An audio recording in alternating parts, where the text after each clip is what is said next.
My sister hid me behind a pillar. You're an embarrassment, she said. Then a billionaire sat next to me. Play along, he whispered. When he stood up, the groom started shaking. Hello, everyone. Thank you for being here with me today. Before I begin my story, I'd love to know which city you're joining us from.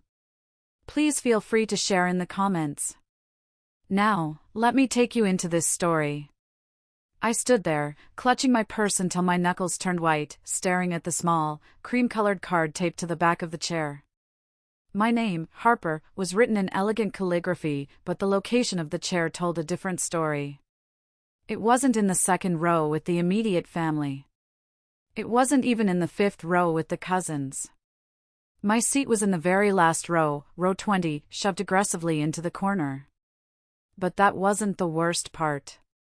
Directly in front of my face, less than 6 inches away, was a massive, stone-gray concrete pillar that supported the wedding arbor.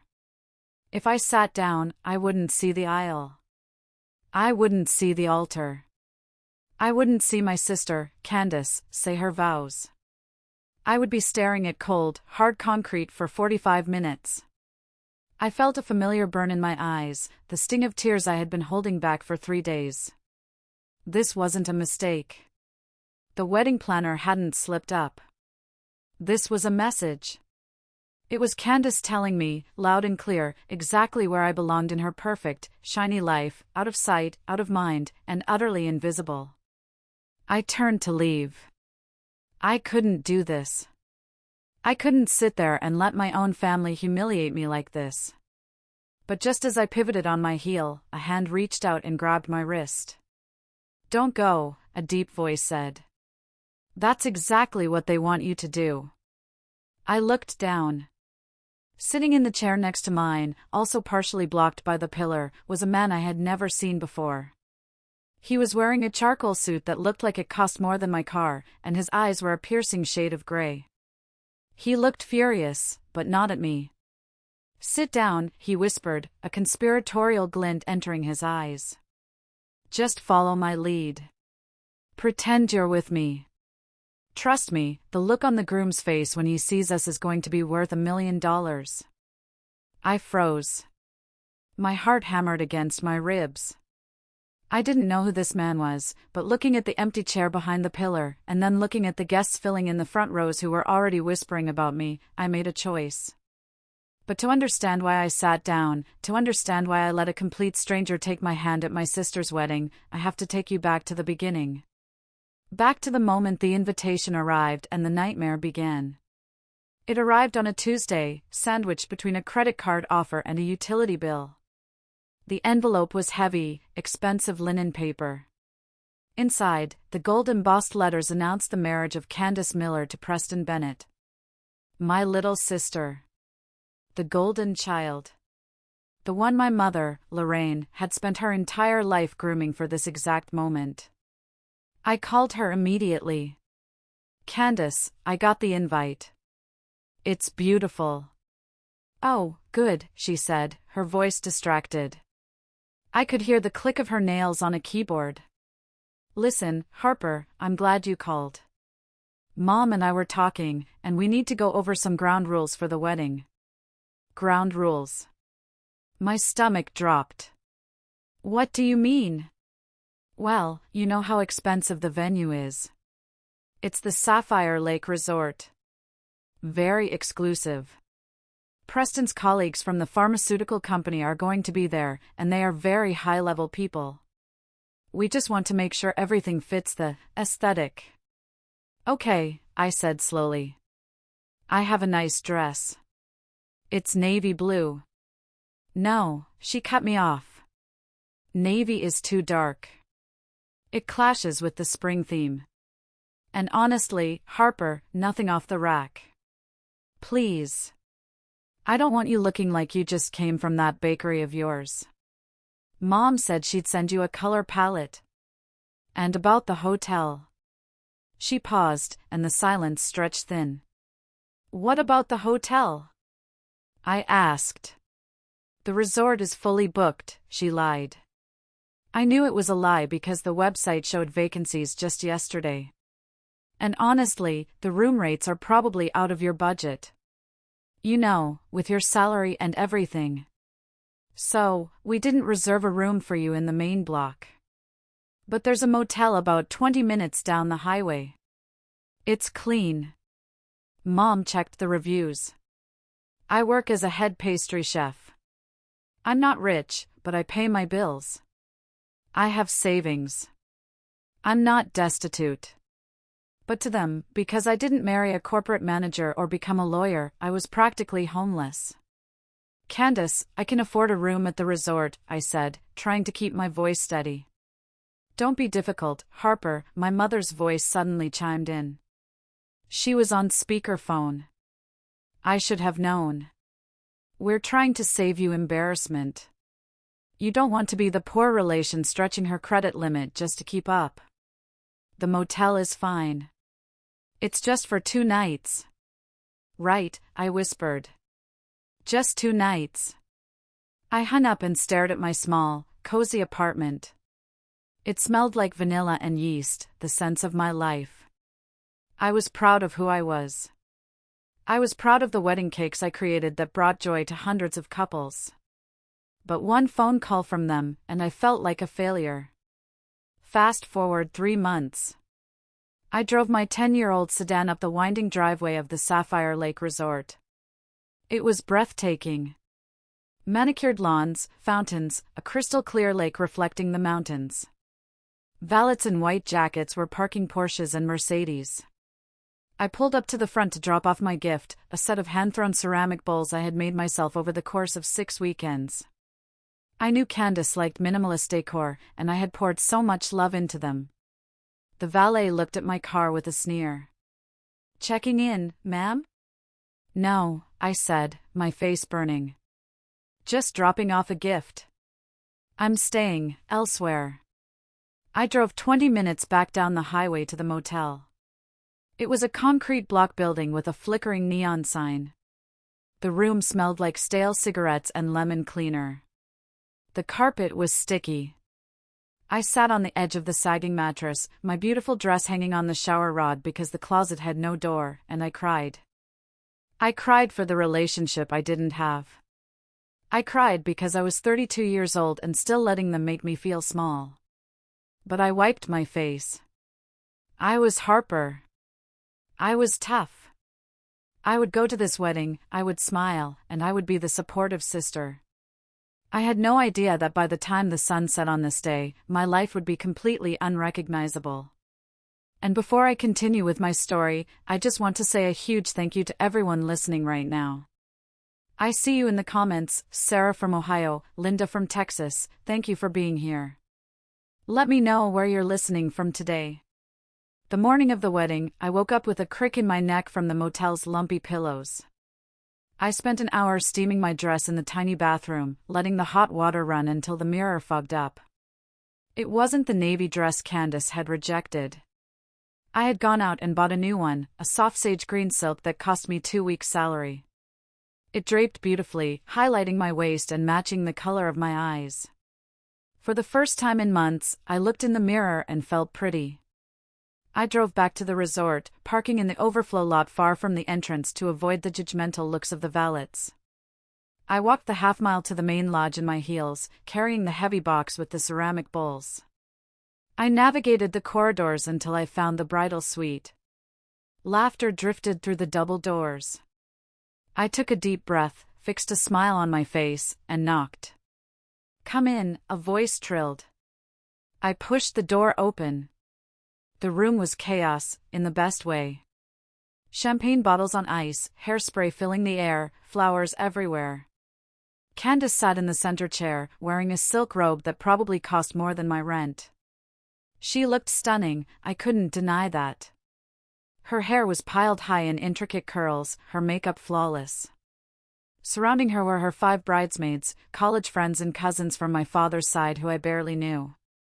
They all stopped talking when I walked in. Harper, Candace said, her smile not quite reaching her eyes. She scanned me from head to toe, her gaze lingering on my shoes, which were sensible nude pumps, not designer stilettos. "You're here. You found the motel okay?"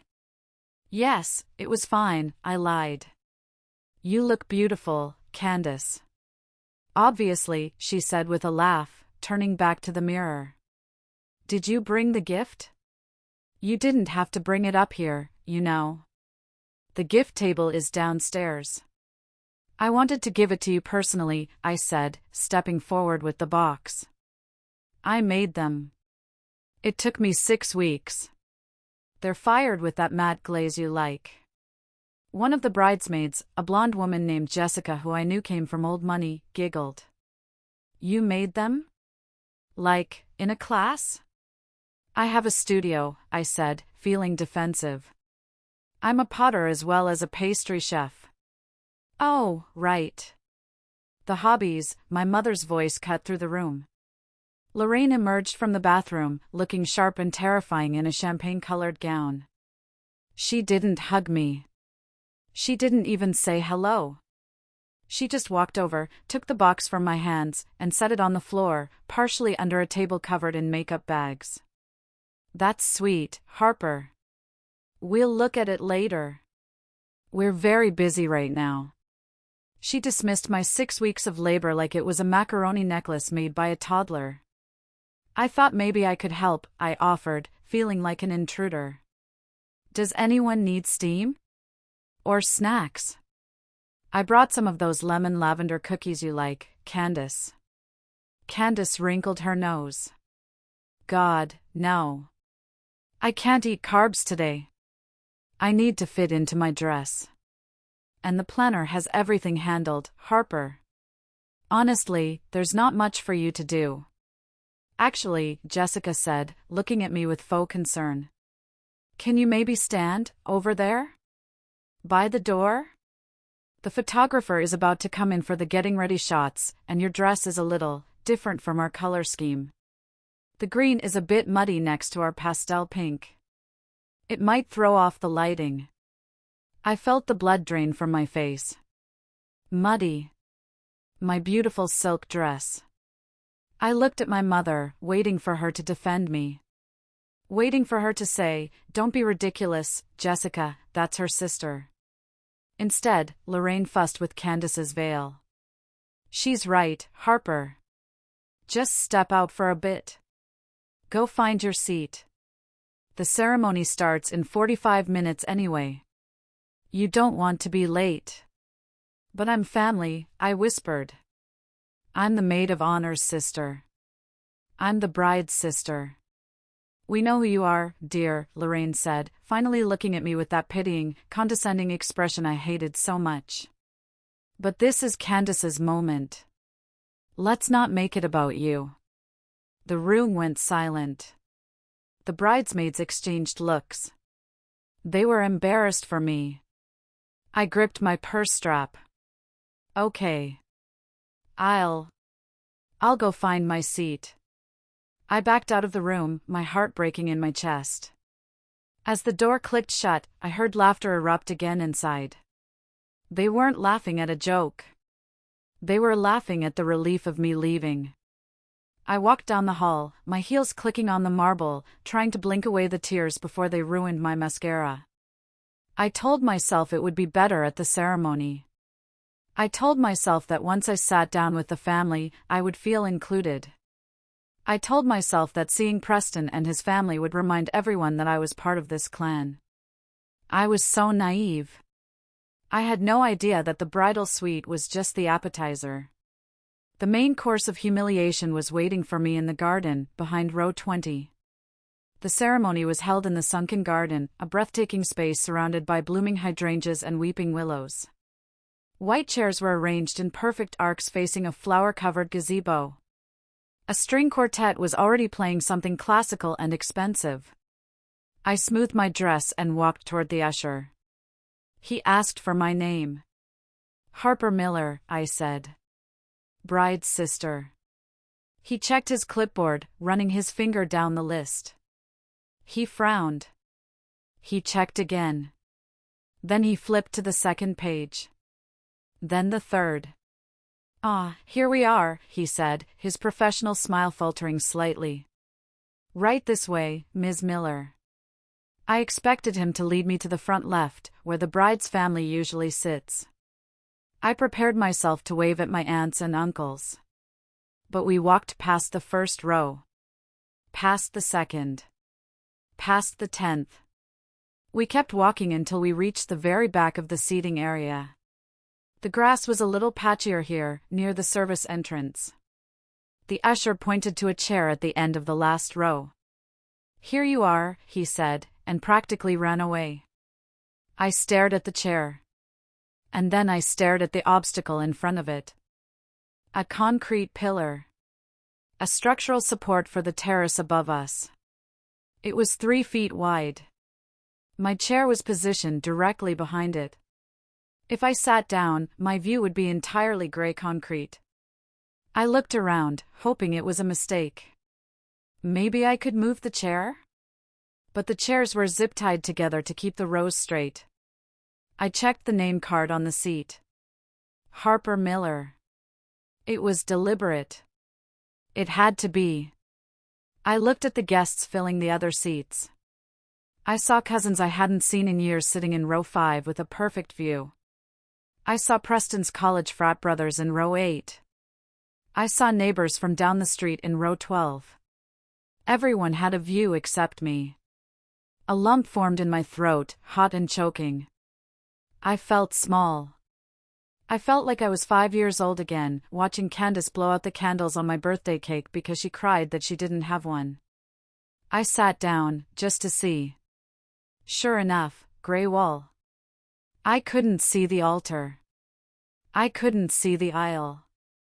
I was at the wedding, but I wasn't in the wedding. I was furniture. My phone buzzed. It was a text from Candace.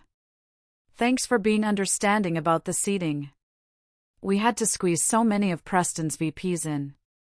I knew you wouldn't mind taking one for the team. Love you. Love you." The words felt like a slap. I stood up. My hands were shaking. I couldn't do this. I couldn't sit here for an hour, listening to them exchange vows while staring at a wall, knowing that every single person here ranked higher than me in my own mother's eyes. I was going to go to my car, drive back to the city, and block their numbers. I grabbed my purse. I turned to the side, ready to bolt toward the parking lot. That's when I saw him. He was sitting 2 chairs away, in the same exiled row, also blocked by the pillar's shadow. He had long legs that looked cramped in the space. He was wearing a suit that was tailored to within an inch of its life, charcoal gray, crisp white shirt, no tie, top button undone. He looked like he had just stepped out of a magazine ad for expensive scotch or high-stakes poker. He was watching me with an intensity that made me freeze. "Going somewhere?" he asked. His voice was deep, smooth, and carried a hint of amusement. "I'm leaving," I choked out, not caring that I was talking to a stranger. "I'm going home." He glanced at the pillar, then at my tear-filled eyes, and then at the guests who were starting to turn and look at the woman standing up in the back row. "Don't," he said. "Why shouldn't I?" I snapped. "They clearly don't want me here." He stood up. He was tall, well over 6 feet. He towered over me, blocking the sun. "Because if you leave, they win," he said quietly. "They get to say you're dramatic. They get to play the victim. Oh, poor Harper, she just couldn't handle not being the center of attention, so she stormed out." "Is that the story you want them to tell?" I opened my mouth to argue, but I closed it. He was right. That was exactly what Lorraine would say. "Who are you?" I asked. He extended a hand. His grip was warm and firm. "I'm Barrett. And I'm currently sitting in the penalty box because I'm the +1 of a guy who got food poisoning this morning. I don't know a soul here except the groom, and frankly, I don't even like him that much." I let out a wet, shaky laugh. "I'm the bride's sister." His eyebrows shot up. You're kidding. The sister? And they put you behind the pillar? Apparently I clash with the aesthetic. Barrett looked at the pillar, then back at me. A slow, dangerous smile spread across his face. It wasn't a nice smile. It was a wolf smile. Harper, he said, testing my name. How about we change the narrative? Instead of the sad sister sitting alone behind a rock, why don't you be my date? Your date? Sit with me, he said, gesturing to the empty seat beside him. We'll talk. We'll laugh. We'll look like we're having the time of our lives.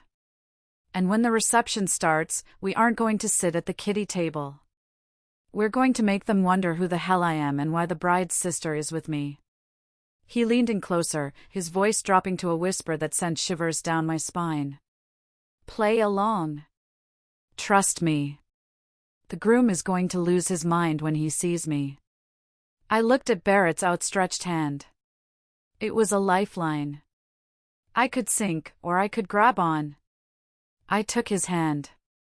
He guided me to the seat next to him.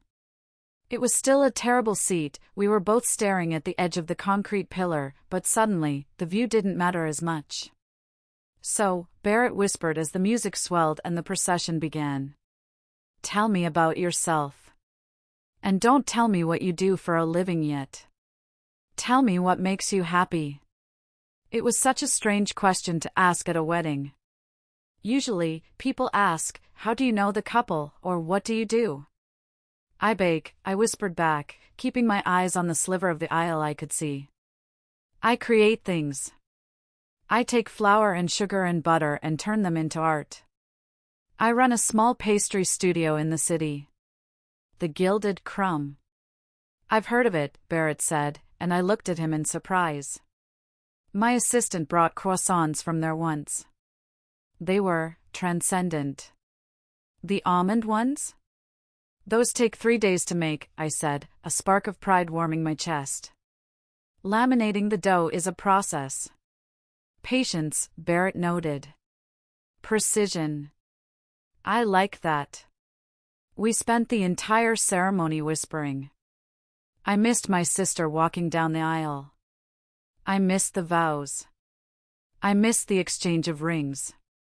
But for the first time in my life, I didn't feel like I was missing out. I was in my own bubble with this handsome, mysterious stranger who seemed genuinely interested in the difference between ganache and buttercream. When the ceremony ended and the guests stood up, Barrett stood with me. He didn't just walk beside me, he offered me his arm. It was an old-fashioned gesture, courtly and confident. Ready to face the lions? He asked. I'm not sure, I admitted. My mother is going to be terrifying. Let her be, Barrett said. You're with me now. We walked toward the terrace for the cocktail hour. As we merged with the crowd, I felt the shift in the atmosphere. People looked at Barrett. You couldn't help it. He walked with an air of authority that commanded attention. And because he was holding my arm, looking down at me and laughing at a joke I made, they looked at me too. Not with pity. With curiosity. Who is that with Harper? I heard a cousin whisper. Is that a model? Someone else asked. We got drinks. Barrett insisted on getting me the top-shelf champagne, not the house sparkling wine being passed around on trays, and found a high-top table near the railing overlooking the lake. So, I said, taking a sip of the cold, crisp wine. You know Preston? The groom? Barrett's expression tightened slightly. He took a sip of his scotch. I know him professionally. His company, Bennett Health, is trying to hire my firm for a massive consulting contract. A sustainability overhaul. It's worth millions. Oh, I said. So you're a consultant? Something like that, he said vaguely. Preston has been trying to get a meeting with me for 6 months. He thinks if he lands this deal, he'll get a promotion to VP. And will he? Barrett looked at me over the rim of his glass. That depends on a lot of things. Character is one of them. I don't like doing business with people who don't have integrity. He glanced toward the wedding party, who were taking photos on the lawn. Preston was posing with his groomsmen, laughing loudly, looking like the king of the world. He didn't invite you? I asked. He invited the firm, Barrett explained. My VP was supposed to come, but he's sick. I decided to swing by to see what kind of man Preston Bennett is when he's not in a boardroom. And I see a man who puts his sister-in-law behind a pillar, Barrett said, his voice cold. I see a family that treats kindness as a weakness. He turned back to me, his gaze softening. I grew up in a family like that, Harper. My father, he had a specific plan for me. Oil. Big industry. When I went into renewable energy, he looked at me like I had spit in his face. I was the outcast for years. I felt a sudden, sharp connection to him. Does it get better? It gets better when you stop trying to please them, he said. It gets better when you build your own empire. Just then, a bell chimed, announcing dinner. Showtime, Barrett said. He reached into his pocket and pulled out 2 place cards. One was mine, table 18, the overflow table near the kitchen doors. The other was his, table 15, also in the back. He crumpled them both in his fist. What are you doing? I hissed. We're upgrading, he said, winking. I happen to know there are 2 empty seats at table 1. The VIP table. Some board members couldn't make it. We can't just sit at table 1. I panicked. That's for Preston's bosses. My mother will have a stroke. Good, Barrett said. Let her. He took my hand again, his grip firm and reassuring. Walk with your head up, Harper. You're the best thing in this room. Act like it. And God help me, I believed him. We walked past the confused hostess, past the table where I was supposed to sit next to the DJ's speakers, and straight to the front of the room. To the table with the crystal centerpieces and the view of the head table. We sat down. And the real drama began. Table 1 was a different world. The tablecloths felt thicker, the wine glasses were larger, and the people sitting there radiated wealth and power. Is this seat taken? Barrett asked a woman with silver hair and a diamond necklace that probably cost more than my parents' house. She looked up, ready to dismiss us, but her eyes widened when she saw Barrett. Barrett? Barrett Sterling?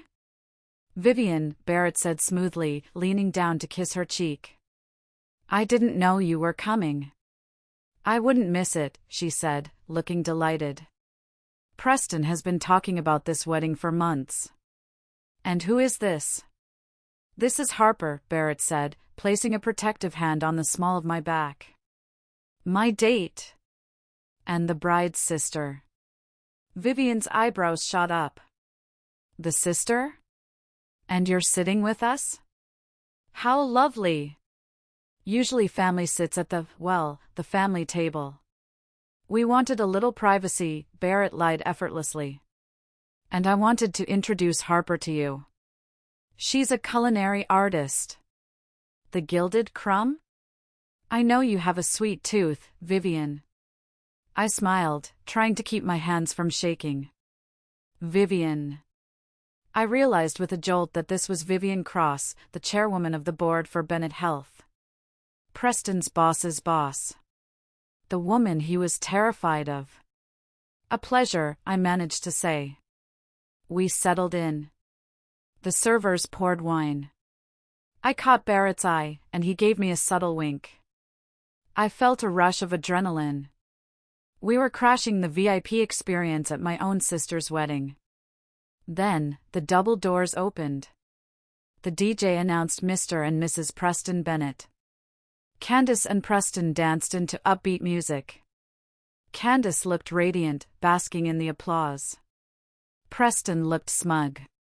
They made their way to the head table, but on the way, they stopped at table 1 to pay their respects to the money. Vivian. Preston boomed, shaking hands. So glad you made it. It's a beautiful ceremony, Preston, Vivian said. And look who I found. You didn't tell me you knew Barrett Sterling. Preston froze.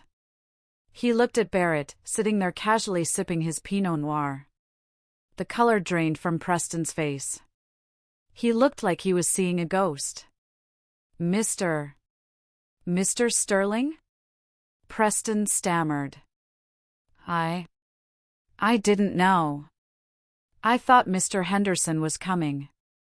Henderson is down with the flu, Barrett said, his voice cool and professional. I stepped in. I hope you don't mind. Mind? No. Of course not. It's an honor. Preston was practically sweating. He looked at me, and his confusion deepened. And Harper? Hi, Preston, I said, lifting my glass. Congratulations. Harper came with me, Barrett said, dropping the bomb casually. Candace, who had been preening for the other guests, finally noticed us. Her eyes narrowed on me, then widened when she looked at Barrett. She didn't know who he was, she clearly hadn't listened to Preston's work rants, but she saw a devastatingly handsome man in an expensive suit sitting in the prime spot. And she saw her frumpy sister sitting next to him. Harper? Candace said, her voice rising an octave. What are you doing here? Your seat is back at table. We moved, Barrett cut in. The view was terrible. I'm sure it was an oversight by the planner. Candace opened her mouth to argue, to tell me to get back to the corner, but she looked at Vivian watching them. She looked at Preston, who looked like he was about to pass out. She realized she couldn't make a scene in front of the VIPs.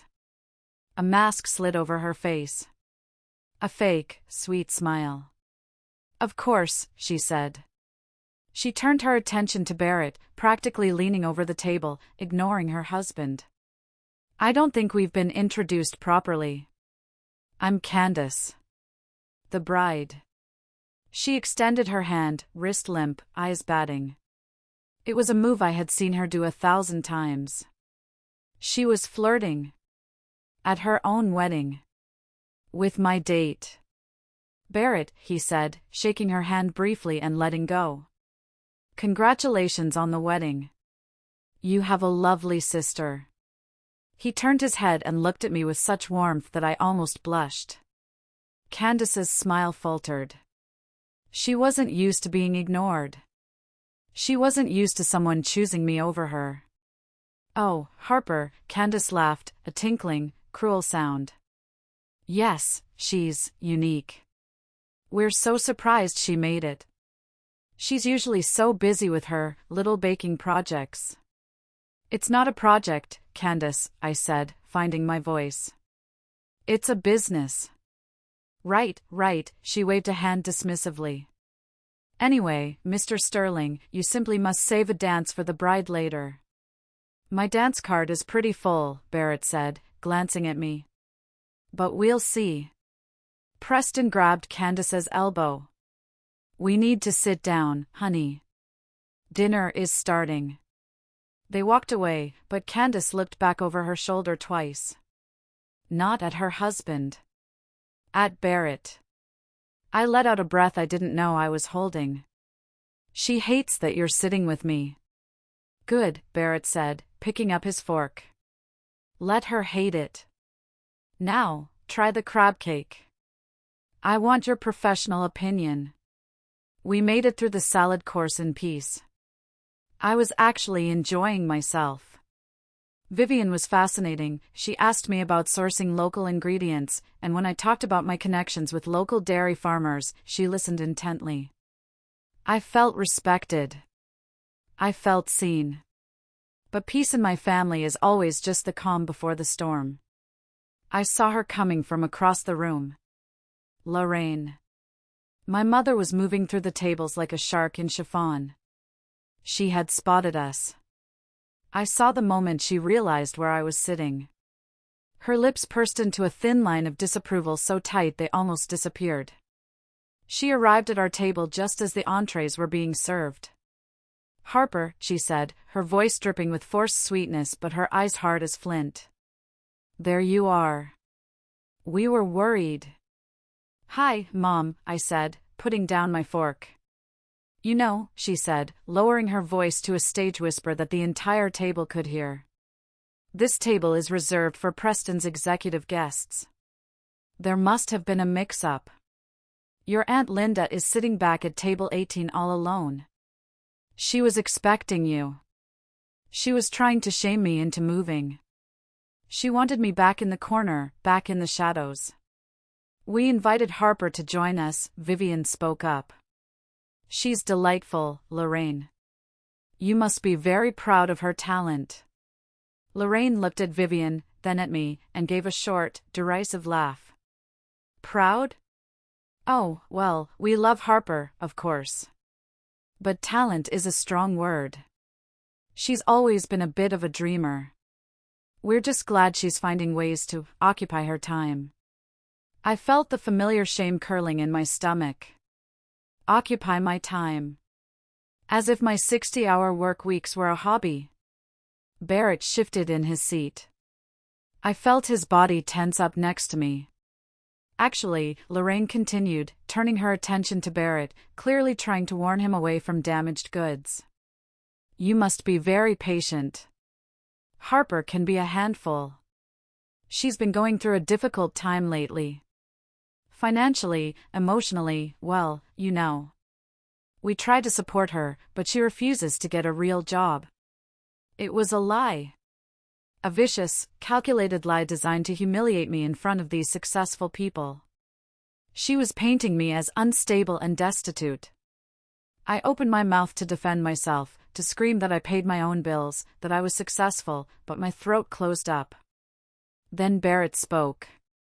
His voice was calm, deadly, and loud enough to silence the nearby tables. "That's odd," Barrett said, leaning back and swirling his wine. "Because in my line of work, I look for dedication, precision, and artistry. Harper seems to possess all three in abundance. In fact, I was just thinking that her business model is exactly the kind of self-made success story that investors love." Lorraine blinked, taken aback. "Excuse me?" "And as for her being a handful," Barrett continued, his gray eyes locking onto my mother's with intense displeasure. "I find her to be incredibly grounded, intelligent, and frankly, the most interesting person in this room. If this is what you call a difficult time, I'd love to see her at her peak." The table went silent. Vivian was hiding a smile behind her napkin. Lorraine's face flushed a blotchy red. She wasn't used to being contradicted, especially not by men in expensive suits. Well, I'm her mother," she stammered. "I know her best." "Do you?" Barrett asked. It wasn't a question, it was a challenge. "Because from where I'm sitting, it looks like you don't know her at all. And that is a tragedy for you, not for her." Lorraine gaped. She looked at me, waiting for me to apologize for him, to fix it.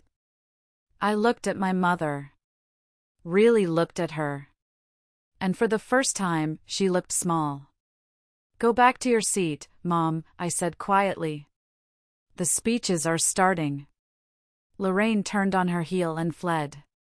Under the table, Barrett's hand found mine. He squeezed it tight. "Thank you," I whispered, my eyes burning with tears of gratitude, not pain. "Don't thank me," he murmured. "I just hate bullies." The rest of dinner passed in a blur of adrenaline. The speeches were predictable. The best man made crude jokes. My father mumbled something about his little princess Candace. No one mentioned me. But I didn't care. I had Barrett. When the band started playing, Barrett stood up and held out his hand. "Dance with me." "I'm not a great dancer," I warned him. "I am," he said. "Just follow my lead." He led me to the dance floor. It was a slow song, something romantic and classic. He pulled me close, his hand warm on the small of my back. I rested my hand on his shoulder, feeling the solid muscle beneath the expensive wool suit. We swayed together. For a moment, the wedding faded away. The staring guests, my angry mother, my jealous sister, they all disappeared. It was just the scent of his cologne, sandalwood and something crisp like sea salt, and the beat of the music. "You are amazing back there," I said, looking up at him. "With my mother. No one has ever stood up to her like that." "She reminds me of my father," Barrett said, his expression darkening slightly. "He thought he could control everyone by making them feel small. If you weren't doing exactly what he wanted, you were worthless." "Is that why you went into renewable energy? To rebel?" "Partly," he admitted. "But mostly because I believed in it. And I knew I was good at it. It took 10 years for him to respect me. And by then, I didn't need his respect anymore."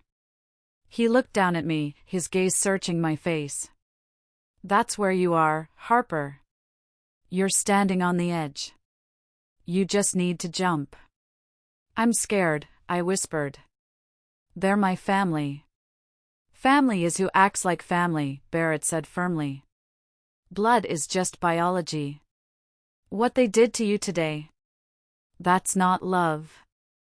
That's control. And I think you're done with it." "I think I am," I realized. Saying it out loud felt like unlocking a heavy door. The song changed to something faster. Barrett spun me around, and I laughed. A genuine, happy laugh. I caught sight of Candace watching us from the head table. She looked miserable. She had her perfect wedding, her perfect groom, and yet she couldn't take her eyes off the sister she had tried to hide behind a pillar. "You know," Barrett said, leaning close to my ear. "I have a confession." "What?" "I didn't just come here to check on Preston. I'm actually in the market for a partner." I pulled back slightly. "A partner? You mean, dating?"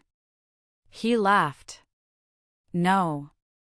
Well, maybe. But I mean for business. My firm advises companies on their image, their culture. But I have a blind spot. I need someone who sees the details. Someone who understands ingredients. The human element." He looked at me with an intensity that made my knees weak. "And I need someone to help me navigate these social sharks. I'm tired of being the target of every matchmaking mother in the city. I need a shield. A fake date who can hold her own." "You want me to be your fake date again?" "I want you to be my real fake date," he corrected. "For the gala season. For the business dinners. And in exchange..." He paused, a mischievous light dancing in his eyes. "In exchange, I introduce you to everyone in that room," he nodded toward table 1. "I get the gilded crumb contracts that will make your head spin. And we teach your family a lesson they will never forget." My heart raced. It was crazy. It was like something out of a movie. "Why me?" I asked. "You could have anyone." "Because you were the only person in this entire wedding who was real," he said softly. "And because I like your ceramic bowls. They have soul." The music ended. We stood there in the middle of the dance floor, looking at each other. "Think about it," he said. "Have breakfast with me tomorrow. 9 a.m. The Terrace Restaurant." He kissed my hand, sending a jolt of electricity straight to my heart, and then walked away toward the bar. I stood there, surrounded by people, but for the first time in my life, I wasn't invisible. I was the center of the story. I barely slept. My mind was racing, replaying the way Barrett had looked at me, the way he had decimated my mother with a few polite sentences. The next morning, I packed my bag at the motel. I left the key on the sticky nightstand and drove to the resort. I wasn't sneaking in the back way this time.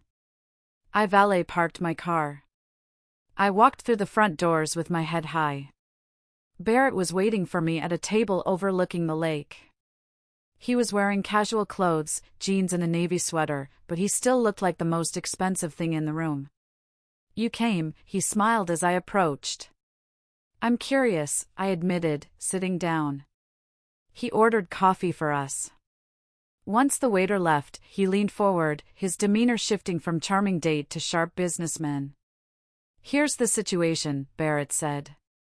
"Bennett Health, Preston's company, is in trouble.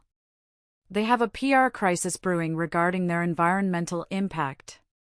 They need my firm to certify them as green to save their stock price. Vivian wants it. Preston needs it to secure his VP promotion. And you?" "I hold the stamp of approval," Barrett said. "If I say no, the deal dies. Preston stays a middle manager. The stock drops." I stirred sugar into my coffee. "And where do I fit in?" "I have a series of events coming up. High profile. Boring. Dangerous for a single man with a net worth like mine," he said wryly. "I need a companion. Someone smart. Someone I can trust. Someone who isn't trying to marry me for my portfolio." "And you think that's me?" "I saw you yesterday, Harper. You took the humiliation, and you handled it with grace, but you also have a fire in you. I saw it when you told your mother to sit down.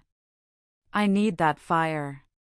He slid a napkin across the table. He had written on it in blue ink. 1. Be my official companion for the next 3 months. 2. I secure the Gilded Crumb as the exclusive vendor for the Bennett Health Gala. 3. We make them regret every time they overlooked you. I looked at the list. The second point made my breath catch. The Bennett Health Gala was the event of the year. Getting that contract would put my bakery on the map. It would change my life. "Preston will go crazy," I said. "If I'm the vendor, he has to work with me." "Exactly," Barrett grinned. "He has to treat you with respect. He has to pay you. And your sister, she has to watch you be the star of her husband's biggest night." It was perfect. It was poetic justice. But it was also dangerous. "And what about us?" I asked, looking him in the eye. "Is this just business?" Barrett's gaze softened. "I don't know yet, Harper. But I know I don't want to stop talking to you." I looked out at the lake. I thought about the green dress. I thought about the concrete pillar. I thought about 32 years of being the lesser sister. I looked back at Barrett. "Okay," I said. "I'm in." Barrett smiled, and it was the most beautiful thing I had ever seen. "Good. Because the first event is a dinner with Vivian next week. And I need you to outshine everyone." "I can do that," I said. And I knew I could. Harper has made a decision that will change her entire life. She chose to stand up instead of kneeling. If you are still listening, please help me by liking this video and commenting the number 1 below. Let me know that you are with me, that you are amazing, and that you support Harper on this journey. Your support means the world to me. Comment number 1 now, and listen as I tell you what happened next.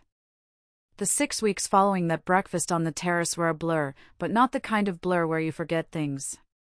It was the kind of blur where everything is moving so fast and shining so bright that you can hardly believe it's your life. Barrett didn't just throw money at me. He didn't try to turn me into a doll. Instead, he gave me something my family never had: resources and belief. We started spending evenings together, supposedly to strategize for upcoming events, but it quickly became something else. I remember one Tuesday night specifically. We were at his penthouse. It wasn't the cold, museum-like space I expected. It was warm, full of books and vintage jazz records. I was in his kitchen, testing a new recipe for a lavender-infused glaze. Barrett was sitting at the island, his laptop open, reviewing contracts, but he kept watching me. You move differently when you bake, he said, closing his laptop. You stop apologizing for your existence. I paused, my whisk hovering over the bowl. I apologize a lot, don't I? You do, he said gently. You apologize for taking up space. You apologize for having an opinion. But when you're holding that whisk, you're a dictator. I like it. He walked around the island. He rolled up the sleeves of his dress shirt, a sight that, I have to admit, did terrible things to my concentration, and dipped a finger into the bowl. That's incredible, he said, his eyes widening. Harper, this isn't just good. This is sophisticated. Why haven't you expanded? Why are you still in that small rental kitchen? Because every time I talked about expanding, my mother would ask who was going to pay for it when I inevitably failed, I admitted, looking down. And Candace, well, she said a big bakery would mean I'd smell like yeast all the time and embarrass her at parties. Barrett tilted my chin up so I had to look at him. They lied to you, Harper. They clipped your wings because they were afraid of how high you could fly. And frankly, they were afraid you'd fly away from them. That night, we didn't just bake. We talked until 2 a.m. He told me about his loneliness at the top, how everyone wanted something from him, how hard it was to trust. I told him about the years of being the backup child, the one who fixed things but never got the credit. There was a shift happening. It wasn't just the clothes he helped me pick out, sleek, tailored pieces that made me look like a CEO, not a mouse. It was an internal shift. I started walking into rooms with my head up. I started firing rude customers at my shop. And when Candace texted me demanding I bake free cupcakes for her friend's baby shower, I texted back a PDF of my price list. She didn't reply. But I knew the storm was coming. Meanwhile, Barrett and I were getting closer to the first public test, the dinner with Vivian. This wasn't just a dinner, it was a battlefield. Preston would be there. He was desperate to impress Vivian, desperate to prove he deserved the VP spot. Barrett prepped me like a spy. Preston is going to try to belittle you, he warned. He's insecure. When he sees you looking successful, he'll try to remind you of your place. Don't let him. I won't, I promised. And Harper? Barrett said, pausing at the door as he dropped me off at my apartment. Tomorrow night, don't play the role of my date. Be the partner I know you are. He kissed my cheek, lingering just a second too long. I went upstairs and looked in the mirror. The woman staring back wasn't the sad girl behind the concrete pillar anymore. She was dangerous. And she was ready. The restaurant, Le Jardin, was the kind of place where the menu didn't have prices and the waiters judged your shoes. I wore a black dress, simple, architectural, elegant. Barrett wore a tuxedo because we were going to the opera afterward, or so was our cover story. When we walked in, Preston was already there, sweating in a suit that was slightly too tight. He stood up so fast he almost knocked over his water glass when he saw Vivian. Mr. Sterling. Vivian. Preston gushed. Then his eyes landed on me. For a solid 5 seconds, he didn't recognize me.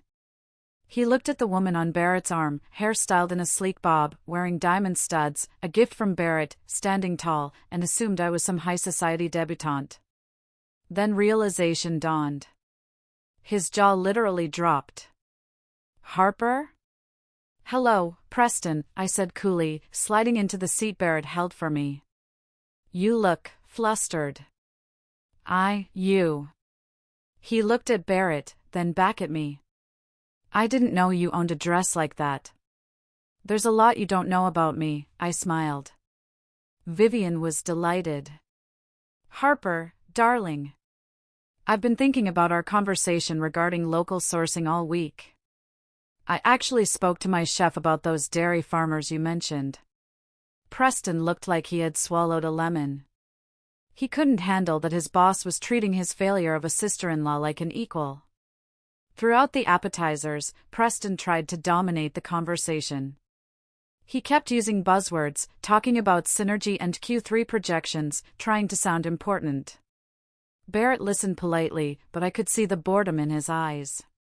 Then came the main course, and the sommelier brought the wine list.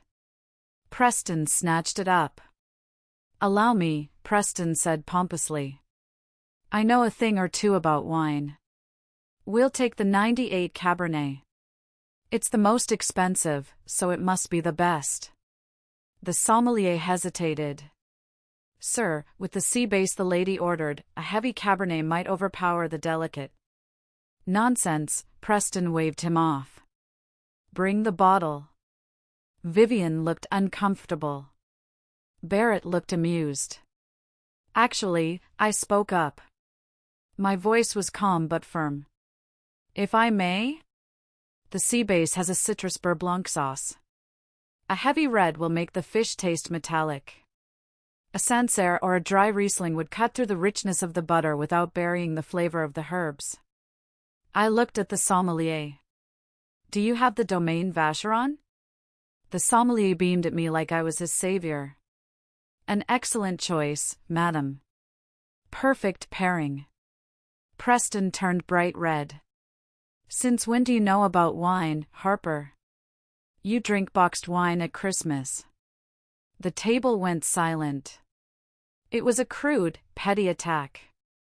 "I have a degree in culinary arts, Preston," I said, staring him down. "Flavor profiles are my profession. Just because you never asked me about my education doesn't mean I don't have it." Vivian clapped her hands together once, delighted. "Touché. Preston, you really should listen to her. She clearly has the palate." Preston shrank into his chair.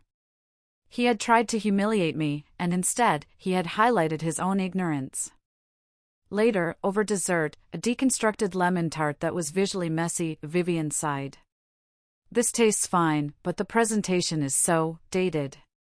For the Bennett Health Gala next month, I want something spectacular. The theme is innovation. Our current caterer is giving me cream puffs." "Cream puffs? Can you imagine?" Barrett cleared his throat. "Actually, Vivian, that's why I wanted you to spend more time with Harper. She's currently designing a dessert concept that redefines edible art. It's structural, sustainable, and innovative." Vivian turned to me, eyes wide. "Is this true?" I took a breath. This was it. Yes. I'm working on a concept involving spun sugar glass and edible botanicals. It looks like a growing garden, representing the growth of Bennett Health's green initiative. Each guest gets their own ecosystem. "Oh my God," Vivian whispered. "That sounds expensive. And perfect." "I can have a proposal on your desk by Monday," I said. "Done," Vivian said, ignoring Preston's choked gasp. "Preston, cancel the old caterer. Harper is doing the desserts." But Candace's friend is the caterer," Preston stammered. "We already paid the deposit."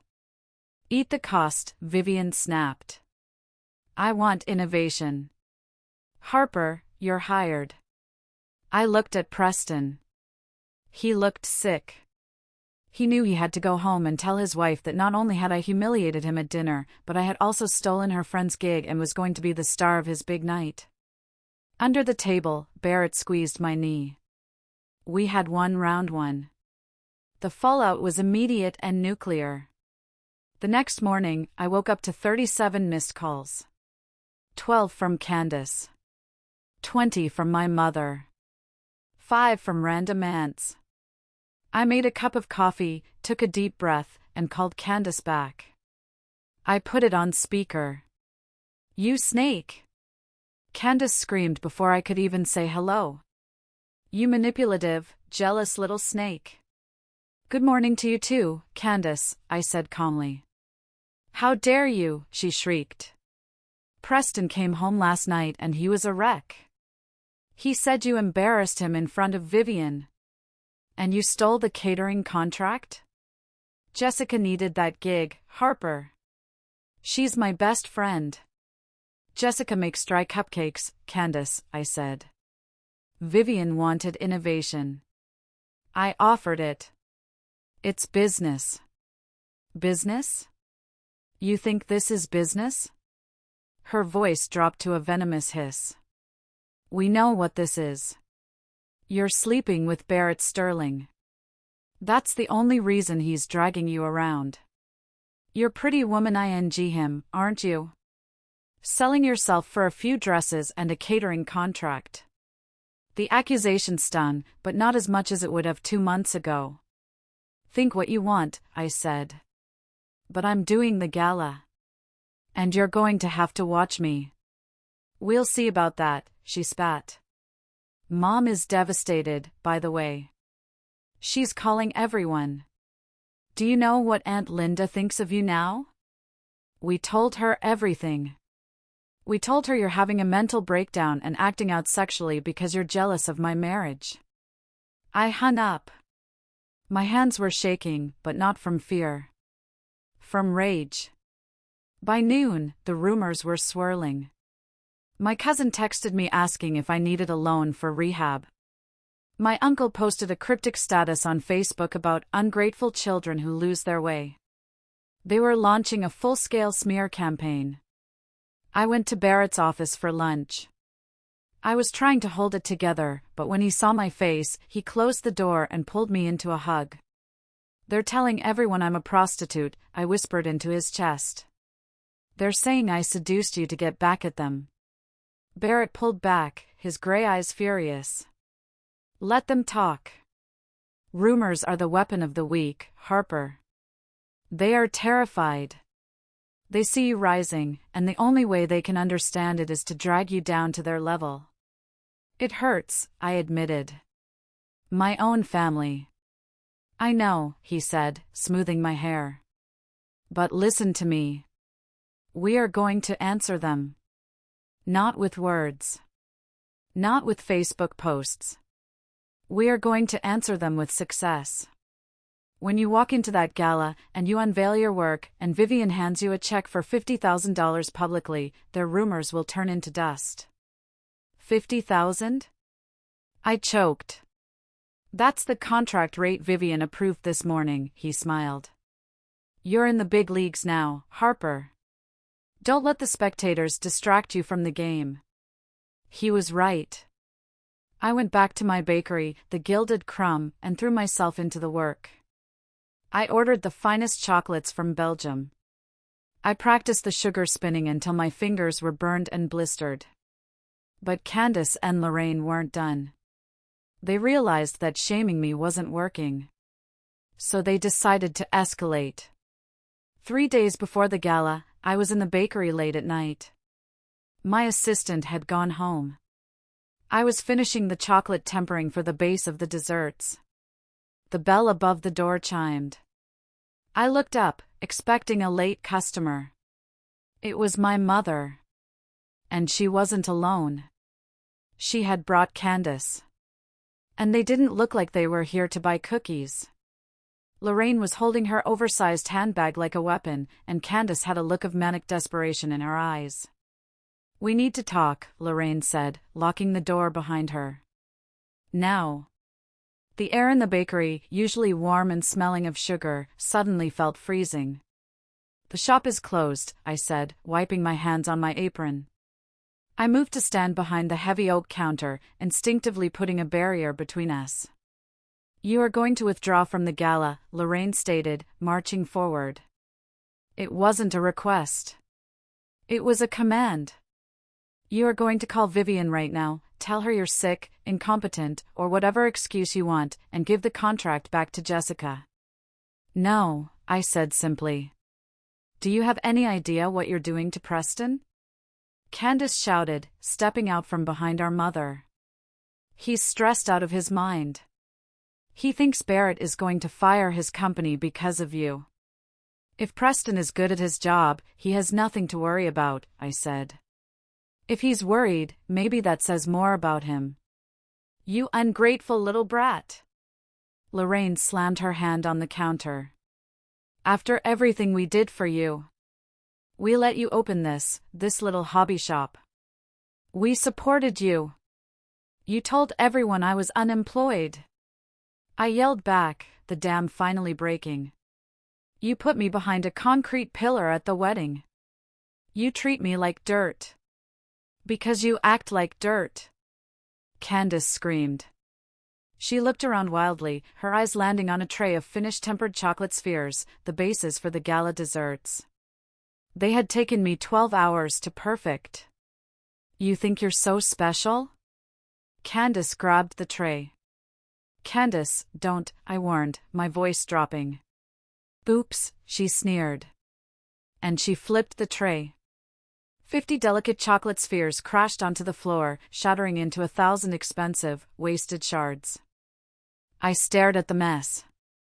My hard work. My art. That's what you are, Lorraine said coldly. A mess. Now call Vivian, or we start breaking the equipment. Something inside me snapped. But it wasn't a loud snap. It was a cold, hard click. The last thread of attachment I had to these people, the little girl inside me who just wanted her mommy to love her, died. I didn't scream. I didn't cry. I reached under the counter and pressed the silent panic button I had installed when I first opened the shop. Get out, I said. My voice was so calm it scared them. Or what? Lorraine laughed. You'll throw flour at us? Or the police will arrive in about 3 minutes, I said, checking my watch. I have cameras, Mom. They record audio and video. You just committed felony property damage and attempted extortion. And Candace? You're an accessory. Candace's face went pale. You wouldn't call the cops on your family. Family doesn't destroy each other's livelihood, I said. You're bluffing, Lorraine scoffed, reaching for a jar of expensive vanilla beans. 2 minutes later, the flashing blue lights washed over the bakery walls. When the officers walked in, Lorraine tried to pull the "we're just having a family dispute" card. But I showed the officers the footage on my iPad. The smashing of the tray. The threats.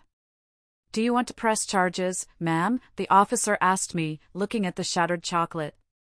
Lorraine looked at me, her eyes wide with shock. She realized, for the first time in her life, she had no power here. I want them trespassed, I said firmly. And if they come within 500 feet of me or my business again, I will press charges for destruction of property and harassment. Harper, you can't. Candace wailed as the officer guided them out. Preston will kill me if I get arrested. Then you better go home, I said. I watched the police car escort them away. Then I locked the door, slid down to the floor amidst the ruined chocolate, and took a deep breath. I was alone. I had no family left. But looking at the shattered pieces, I didn't feel sad. I felt free. I pulled up my phone and called my assistant, then I called Barrett. What happened? Barrett asked immediately, hearing the tone of my voice. They came. They broke the prep work, I said. I have to start over. I'm coming over, he said. I'll bring a cleaning crew. I'll buy you a new bakery.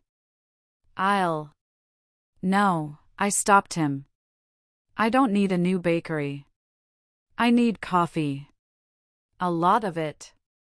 Because I am going to pull an all-nighter, and I am going to make desserts that are twice as good as the ones they broke. Harper, he said softly. You're incredible. I know, I said. And for the first time, I meant it. The next 24 hours were a test of pure endurance. Barrett arrived 30 minutes after the call, not with a checkbook, but with work clothes. He didn't try to take over. He simply asked, "What do you need?" I need someone to wash dishes as fast as I dirty them, I said. And I need someone to temper the chocolate while I spin the sugar. Teach me, he said. And so, the Billionaire CEO rolled up his sleeves, put on a pink apron that was 3 sizes too small, and learned how to temper chocolate. We worked through the night. The bakery was filled with the smell of caramel and intense focus. My team, my assistant and 2 junior bakers, arrived at 4 a.m. to help. When they saw Barrett Sterling scrubbing a mixing bowl, their jaws dropped, but they got to work. There was a moment around 3 a.m. when I almost crashed. My back ached, my eyes burned, and the image of my mother's hateful face flashed in my mind. I leaned against the counter, closing my eyes. Barrett was there instantly. He didn't say it's okay. He handed me a fresh espresso and a piece of the chocolate he had just tempered. "Taste it," he ordered. I tasted it. It was perfect. Smooth, glossy, with that sharp snap. "We aren't just making dessert, Harper," he said, his voice gritty with fatigue but full of conviction. "We are building your armor. Every perfect cake, every sugar flower, it's a brick in the wall that they can never climb over again." I looked at him, smudge of flour on his nose, eyes tired but fierce, and I fell in love. Not the movie kind of love, but the real kind. The kind born in the trenches. "Okay," I said, downing the espresso. "Let's do the spun sugar." By the time the sun rose, we had 200 perfect desserts. They were better than the originals. They were masterpieces. Each one was a delicate globe of gold-dusted chocolate, filled with lavender mousse and honeycomb, topped with a spun sugar tree that looked like it was growing out of the earth. We loaded the van. I went home, showered, and put on the dress Barrett had bought me for the gala. It wasn't green. It was gold. A shimmering, metallic gold gown that fit like a second skin. I looked in the mirror. I looked like a trophy. I looked like a winner. "Ready?" Barrett asked when he picked me up. He was clean-shaven, back in his tuxedo, looking like he hadn't just spent the night washing dishes. "Ready," I said. We drove to the venue. The Bennett Health Gala was being held at the city's Museum of Modern Art. It was intimidating. Paparazzi were outside. As we walked the red carpet, I saw Preston and Candace. They were arguing near the entrance. Candace looked pale and puffy-eyed, clearly terrified of the consequences of last night. Preston looked agitated. When they saw us, they stopped. I didn't hide behind Barrett this time. I walked beside him, my hand on his arm, my head held high. The gold dress caught the camera flashes. "Is that the sister?" I heard a photographer ask. "Who is she wearing?" someone else shouted. We walked right past Preston and Candace. I didn't even look at them. I didn't need to. The look of absolute horror on their faces was something I felt radiating off them like heat. We entered the ballroom. The dessert station was set up in the center, bathed in spotlight. It looked magical. "Showtime," Barrett whispered, kissing my ear. This was it. The moment of truth. The ballroom was packed with the city's elite. Senators, tech moguls, and the entire board of Bennett Health. At the center of the room, my dessert display drew a crowd. I stood near the table, my heart pounding, but I kept my face serene. Guests were picking up the Golden Globes, gasping at the detail. "It's too beautiful to eat," one woman said. "Break it," I encouraged her. "The surprise is inside." She tapped the chocolate shell with her spoon. It cracked perfectly, revealing the lush lavender mousse and honeycomb inside. She took a bite, and her eyes closed. "Oh my God. This is divine." Candace and Preston finally made their way to the table. They had to. Vivian was standing there, raving about the desserts to a group of investors.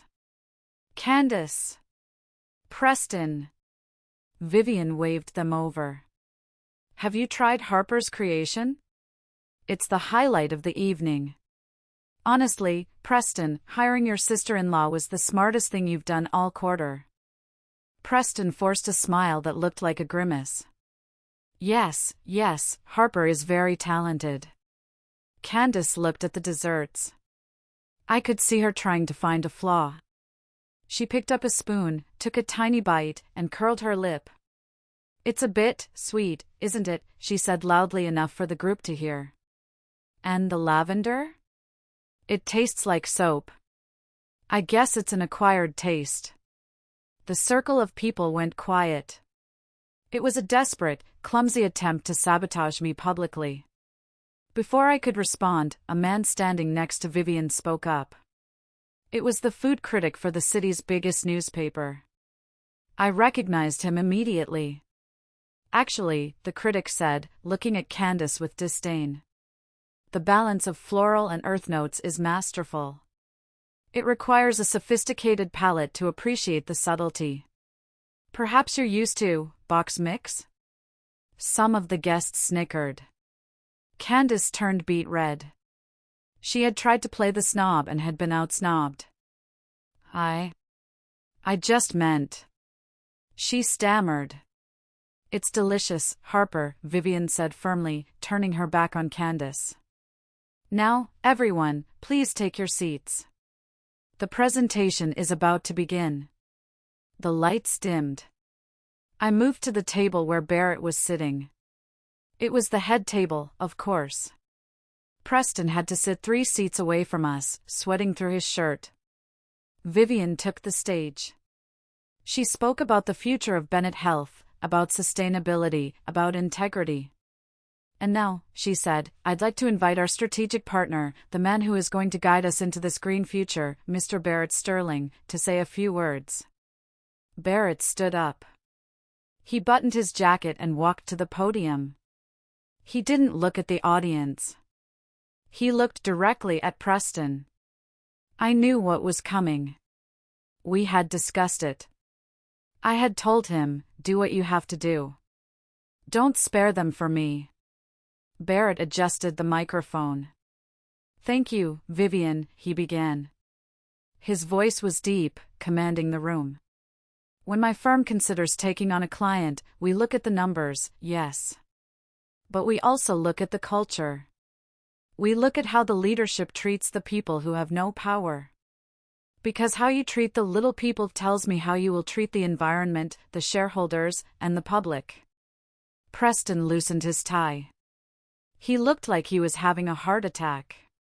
I have spent the last few weeks observing the leadership here, Barrett continued. And I have seen some disturbing things. I have seen nepotism. I have seen bullying. I have seen a lack of basic integrity.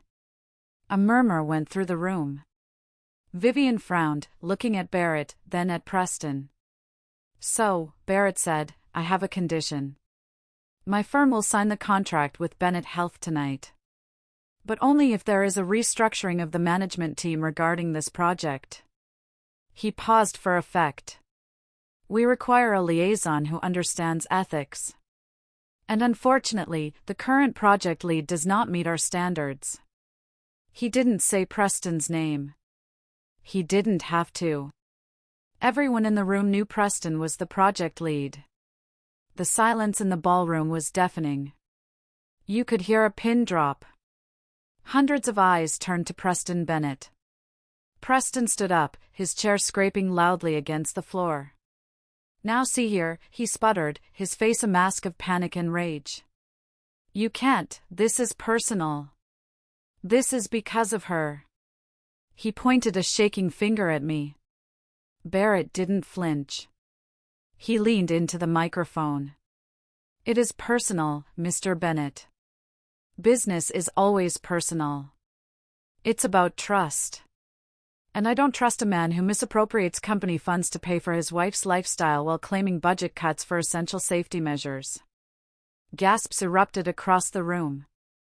This was the twist. The twist I hadn't even known about until yesterday. Barrett's team had audited Preston's department as part of the due diligence. They found that Preston had been charging client dinners and consultation fees that were actually payments for Candace's shopping sprees, the wedding overages, and yes, even the payment to the original caterer, Jessica, which was triple the market rate. That's a lie! Candace screamed from her seat. He loves me. He buys me things because he's successful. He buys you things with the shareholders' money, Barrett corrected calmly. He pulled a clicker from his pocket and pointed it at the screen behind him. A spreadsheet appeared. It highlighted the expenses. Consulting fee Sapphire Lake Resort wedding upgrade. Client gift Chanel handbag. Vivian stood up, her face white with fury. She looked at the screen, then at Preston. Preston, she said, her voice low and dangerous. Is this accurate? Vivian, please, let me explain, Preston began to beg, sweat dripping down his nose. It was just a loan. I was going to pay it back after the promotion. The wedding. Candace wanted, we went over budget. You embezzled from the company to pay for a wedding? Vivian asked, incredulous. And then you tried to bully your sister-in-law out of a job to cover your tracks? She's the one who ruined everything. Preston shouted, pointing at me again. If she hadn't shown up with him, if she had just stayed in her lane. Security, Vivian said. She didn't shout. She didn't have to. Please escort Mr. Bennett and his wife off the premises. And Preston? Don't come in tomorrow. Legal will be in touch. Two burly security guards stepped forward. Preston looked around, looking for an ally, for anyone to save him. But the people who had laughed at his jokes 5 minutes ago were now looking at the ceiling, or their phones. He was radioactive. Candace burst into tears.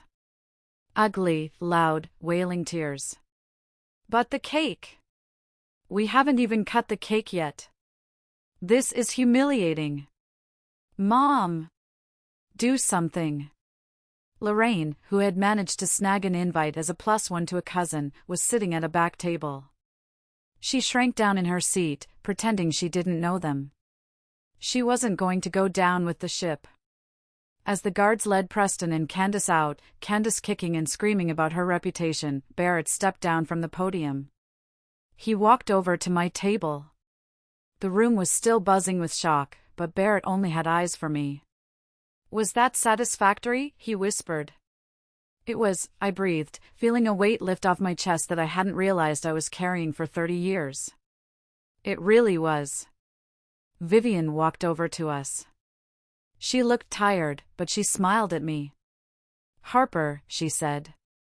I am so sorry you had to witness that. And I am sorry I employed a man who treated you that way. To think. I almost missed out on your talent because of his pettiness. She took my hand. The contract stands. In fact, I want to double it. I want the Gilded Crumb to handle our national conference in Chicago next month. Can you travel? I looked at Barrett. He grinned. Yes, I said to Vivian. I can travel. The rest of the night was a blur of congratulations. People who had ignored me for years suddenly wanted my business card. I was no longer Candace's sister. I was Harper Miller, the woman who tipped down a corrupt executive with a tray of chocolate globes. But the real victory wasn't the applause. It was later, when we were leaving, and I saw my phone.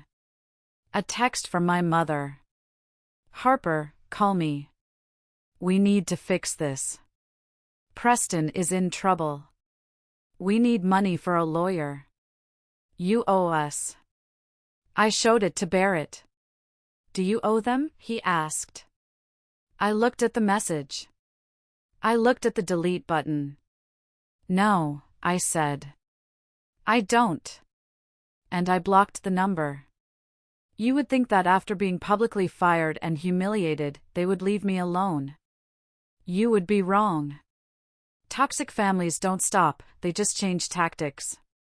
They pivot from aggression to victimhood faster than you can blink. The next morning, I was at the bakery, which Barrett had already arranged to have repaired and upgraded with top-tier security. I was prepping for the surge of orders that came in after the gala. My Aunt Linda, the one who had spread the rumors about me being on drugs, walked in. She looked sheepish. She held a casserole dish. Harper, she said, her voice trembling. I brought you some lasagna. Your favorite. I haven't eaten lasagna since I was 12, Linda, I said, not looking up from my dough. What do you want? Your mother is, she's in a bad way, Linda said. Preston is facing jail time. Fraud charges. They froze his accounts. Candace has nowhere to go. They might lose the house. Okay, I said. And? Linda looked shocked by my coldness. And? Harper, they're your family. You have money now. That contract with Bennett Health, it's a lot of money. You could help with the legal fees. You could let Candace stay with you until this blows over. I laughed. It was a dark, sharp sound. Let me get this straight. They tried to ruin my business. They humiliated me. They lied about me. And now, because they committed crimes, I'm supposed to pay for it? Be the bigger person. Linda pleaded. You won, Harper. You have the billionaire boyfriend, the success. Can't you be gracious? Being gracious doesn't mean being a doormat, I said. And Barrett isn't my billionaire boyfriend who solves my problems. He's my partner. And he taught me something important: you don't feed the hand that bites you. You've changed, Linda spat, the nice facade dropping. You used to be sweet. Now you're just cold. I'm not cold, Linda, I said, pointing to the door. I'm just done setting myself on fire to keep you people warm. Get out. And take the lasagna. Linda stormed out. But she was just the first wave. Preston tried to call the shop, begging me to talk to Vivian, to ask her to drop the charges. He cried. He said he did it all for love. He said he was just borrowing the money. Then Candace showed up. She waited outside the shop in the rain, looking like a wet cat, knowing the cameras were watching. She held a sign that said, I'm sorry, sissy. It was pathetic. It was performative. Barrett arrived to pick me up for dinner.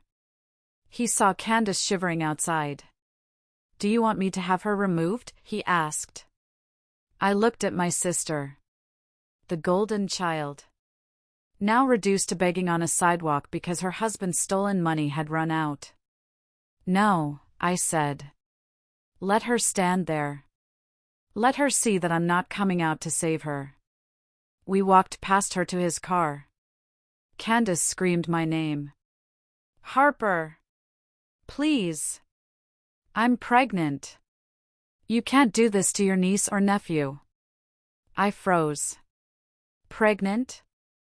I looked at Barrett. He squeezed my hand. It's a manipulation tactic, Harper. Or if it's true, it's her responsibility. Not yours. I turned to Candace. If you're pregnant, go to a doctor. Not a bakery. I can't help you, Candace. You made your bed. Now lie in it. I got in the car. As we drove away, I didn't look back. I cried a little, silently. Not for her, but for the aunt I would never be. But I knew that if I let her in, even an inch, she would rot my life from the inside out. A week later, I was leaving a meeting at Bennett Health with Vivian. I felt great. We had finalized the Chicago menu. As I walked through the lobby, I saw them. Lorraine and Candace. They had somehow gotten past the front desk and were arguing with security. They looked disheveled. Lorraine's hair wasn't done. Candace was wearing sweatpants. We need to see the chairman. Lorraine was yelling. It's a misunderstanding. Then they saw me. Harper! Lorraine lunged toward me, breaking away from the guard. Tell them. Tell them who we are. The guard moved to stop her, but I held up a hand. It's okay. I'll handle this. I walked over to them. We stood in the middle of the gleaming corporate lobby. The power dynamic had completely flipped. I was the one in the tailored suit. They were the ones making a scene. "What are you doing here?" I asked quietly. "We're here to fix this," Lorraine hissed. "You need to talk to Vivian. Tell her Preston is a good man. Tell her to drop the lawsuit. If he goes to jail, Candace loses everything. I lose my status. Do you know the neighbors are laughing at us? That's what you care about?" I asked, shaking my head. "The neighbors? I care about this family," Lorraine shrieked. "No, you don't," I said. My voice was steady, echoing slightly in the large space. "You care about the image of this family.